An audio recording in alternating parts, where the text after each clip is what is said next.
കുറച്ച് നാളുകൾക്ക് ശേഷം ഷേണായ്സ് തിയേറ്റർ ഞാനും എൻ്റെ വാവയും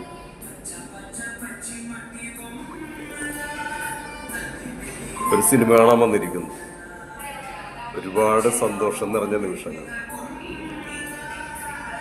ഒരു ഹണി ലെമൺ ടീ കുടിക്കുന്നു. അതെനിക്ക് ഏറ്റവും ഇഷ്ടപ്പെട്ട ഒരു ടീ ആണ്. വാവ ഐസ്ക്രീമാണ് കഴിക്കുന്നത് കേട്ടോ. വാവക്ക് ഐസ്ക്രീമാണ് ഇഷ്ടം. ദേവൂട്ടി ഐസ്ക്രീം കഴിക്കുന്നു, ഞാനൊരു ഹണി ലെമൺ ടീ കുടിക്കുന്നു. നല്ല ചൂടാണ്.